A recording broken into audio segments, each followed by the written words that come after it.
So Dad, it looks like your garden has really blossomed since the last time we took a look. So, I see a lot of different vegetables here. I see some eggplant, tomatoes.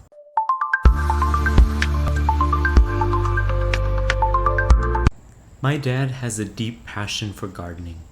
When he recently returned from a foreign trip, before relaxing, straight from the airport, he went to the garden to make sure his plants were doing well.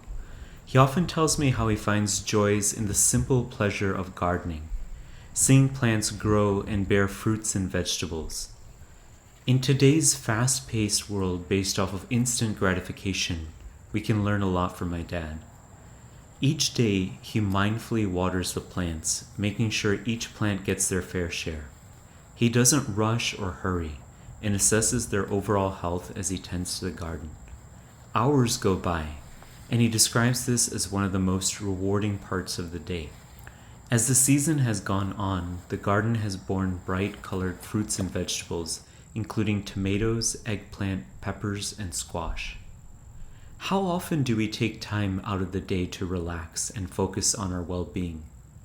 Mindfulness, or practicing being in the present moment, has increasing evidence as a tool for relaxation. It can relieve anxiety and improve well-being and resilience. This can be integrated seamlessly with gardening. When surrounded by such lush greenery, the relaxing sounds of nature, and the smell of fresh fruits and vegetables, it is difficult to leave the present moment and become engrossed in our repetitive thoughts and worries. The Sikh Holy Scripture, Sri Guru Granth Sahib Ji, is also filled with references to farming and gardening.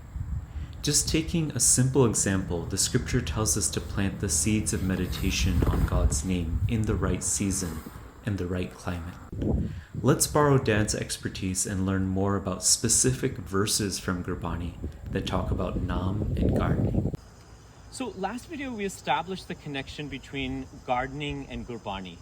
I wanted to, use your expertise, pick your brain a little bit. What are some verses from Gurbani that directly connect gardening and spirituality?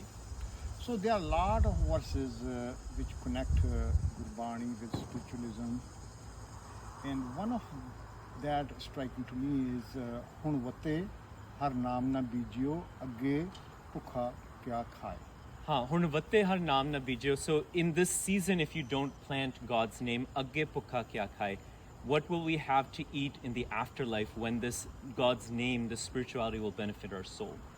Right. Water is the perfect condition for sprouting seed. Similarly, naam, as you explained. And there are other versions also, like ab kallu ayo re ek naam bovo bovo anrut nahi nahi mat param pulo pulo. Ab kallu ayore. So this is the age of kallu or kaljug. This is the dark spiritual age. This season has changed in which it's hard to make spiritual progress. Ik naam bovo bovo. Plant the seed of God's name. Gurbani tells us that in kaljug only naam bears fruit. Anurut nahi nahi. This is where we really see the connection. Guruji is talking about the season. It's like this is not the season for, if you plant anything else, whether it's pilgrimages, bathing, other religious actions, this is not the season for those. Kaljug is the season for God's name. Mat param pulo pulo. Don't wander in doubt. Yeah, there is another one which exactly says what like you said. Kaljug beej bije bin naame sab laha mool gavaya. So what I understand from that is, in this dark age of Kaljug, if we plant anything other than Naam, we lose the laha, which is the profit, and the mool, which is the initial investment. So it seems like, the Guru's really connected knowledge of gardening with spirituality to really give us that guidance on which direction to go in. Not only gardening, but other professions also, like for the traders who are shopkeepers, who do job, So there are Gurbani verses for those also, so that they can understand in their lingo.